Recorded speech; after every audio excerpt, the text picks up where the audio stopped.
This is Gus Summers, and you're watching In-Show Celebrities. This is the time I take every Monday to talk about some of my favorite films and actors. This week, we have another of Hollywood's great actors, Mr. Martin Sheen. This fantastic actor not only has shown himself to be amongst one of the greats and has had a career that has just endured for so long and has produced such great quality films. He has been involved in some of Hollywood's major motion pictures, has worked alongside some of Hollywood's most iconic actors. He has established himself as one of Hollywood's enduring actors, versatile, where he not only has done major motion pictures, but also some of television's greatest shows. Well, first up, we have a film that everyone considers just a masterpiece of Hollywood. Directing, acting, screenwriting, action, you name it. The film, Apocalypse Now. Martin Sheen plays Captain Willard. He's basically a burned out soldier who is trying to deal with all the memories and everything that he's done in regards to the war. He is a special, like a type of special forces soldier that does all the covert op commands that need to be done. He's the one that gets it done. Well, in the midst of the Vietnam War, he gets a order to eliminate with extreme prejudice one of the finest colonels in the Vietnam War. Colonel Kurtz, portrayed wonderfully by another Hollywood icon, Mr. Marlon Brando. When you see as Captain Willard goes through his journey, he has to travel up this river. He's given the dossier of Marlon Brando. And as he's reading it, you see him try to understand the colonel. And what I like about this film is that not only do you see some of the ravages of what happened in Vietnam and get to know some of the characters. For instance, one of the characters that is one of the soldiers that's helping him accomplish his mission on the boat is a young Lawrence Fishburne. He must be in his early 20s. He's very young, perfectly set for this type of film, portraying an 18, 19-year-old kind of gung-ho soldier, beautifully done. But as he's learning about his fellow soldiers and seeing the ravages as he goes, travels further up the river, because the further you go, the further you realize that there is no rule of law, no rule of war, none of that. And so he's there to confront and eliminate Marlon Brando's character. But as you travel along, he's reading the dossier, he's starting to get into the head of Marlon Brando's character. And at one point he even says that he admires Colonel Kurtz. What I like about the film is it really gives you a glimpse into the lives of some of these characters and what it took to survive, not just the Vietnam War, but war itself. A great glimpse. Some other characters, that I have to mention. Of course, another co-star. He's the commander of the Air Cavalry. Of course, I'm talking about the great Robert Duvall. He's the commander of the Air Cavalry, and he's a California boy. He loves surfing, and he invades a particular village to help Martin Sheen get to his destination because it has better surfing. So that's his reason for choosing, that particular path to get Martin Sheen to where he's going. He has one of the best lines in there. They're telling him, "Hey, you should." There's two villages. If the other one is not as dangerous as this one, he says, we go to this one because the surfing's better. And Charlie, don't surf. Charlie don't surf. It's great because they surf and they deserve to have that beach and those waves to surf.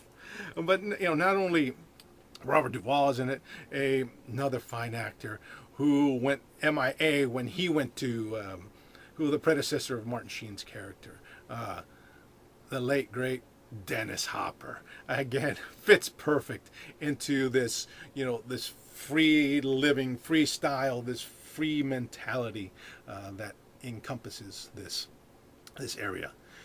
As you watch the film, I think it does a great job of pacing, a great job of revealing who the characters are, why they picked Martin Sheen's character. Because, in my opinion, as you're watching it, you see that they're probably thinking, here's a guy, Martin Sheen, who can get into the head of Marlon Brando's character and kind of understand him and get the job done. Well, and Marlon Brando does a wonderful, wonderful job of portraying Colonel Kurtz and giving glimpses of why he did what he did and why he's doing what he's doing to Martin Sheen. There's a scene where Martin Sheen is locked up and Marlon Brando opens the door and begins to read some of the news from Time magazine, how the government says everything is going well. Senators have been there saying everything is good, and Lyndon Johnson saying, hey, we got a strong foothold and everything's going great. And Marlon Brando is showing that he is completely sane, and just showing Martin Sheen, you've seen it with your own eyes. You know what it's like here, and this is what you're saying. This is what they're saying. Why don't you read and decide for yourself? Again, great film. I'm not doing it any justice, but fantastic. Just love the ability to step into the mind of some of these characters, and of course, wonderfully acted. Another film. Actually, this is a TV film that was made a few years later.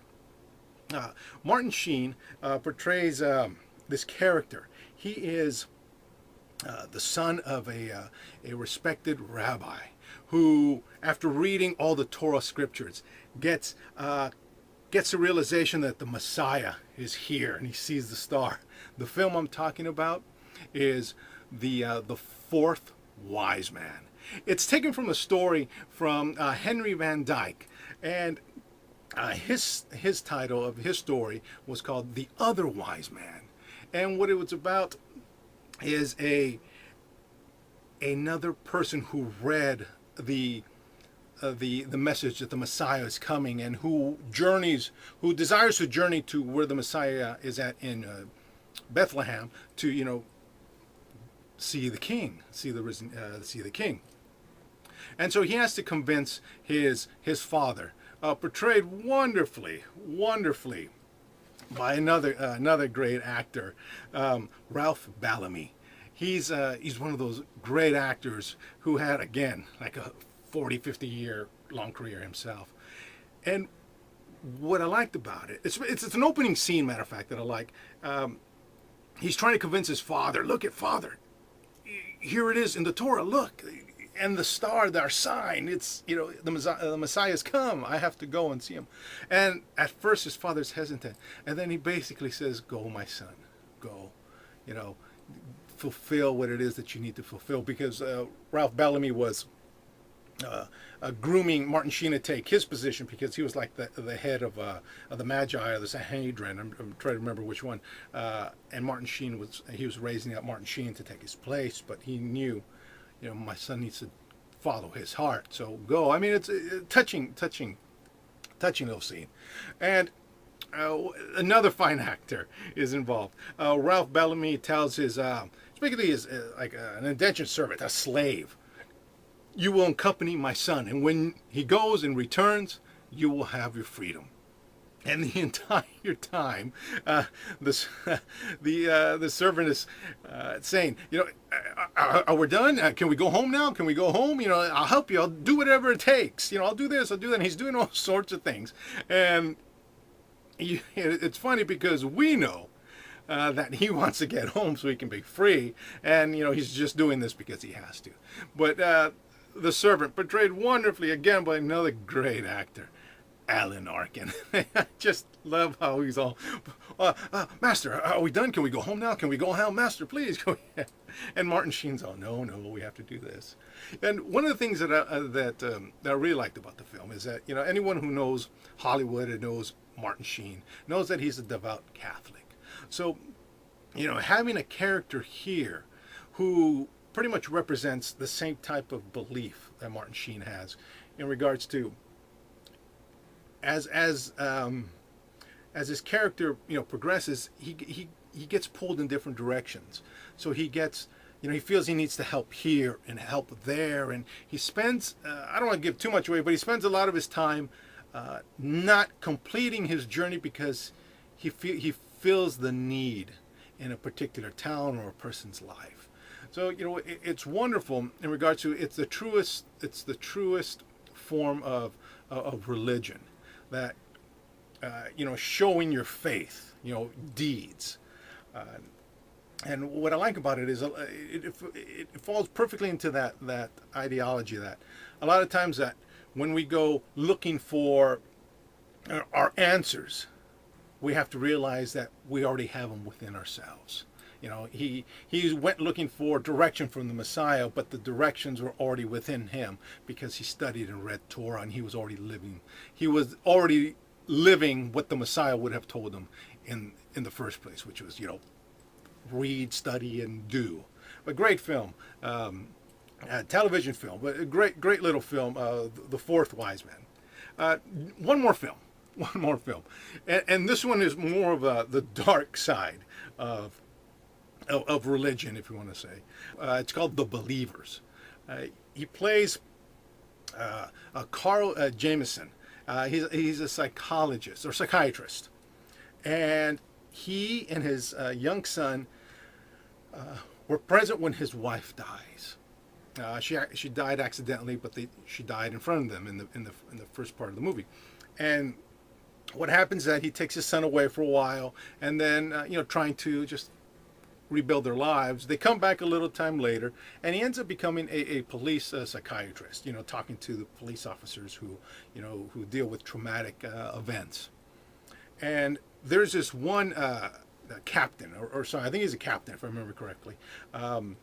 McGrath, again, portrayed by another grand actor who's had, you know, a 60-plus year career, Robert Loggia. And I love Robert Loggia because he's one of those guys that, you know, he's the perfect police guy. You know, he's gruff and he's strong, but he's, you know, wise, and he has that common sense. You know, just, you know, portrayed beautifully by him, because he starts to connect with Martin Sheen because there are these gruesome crimes that begin to happen.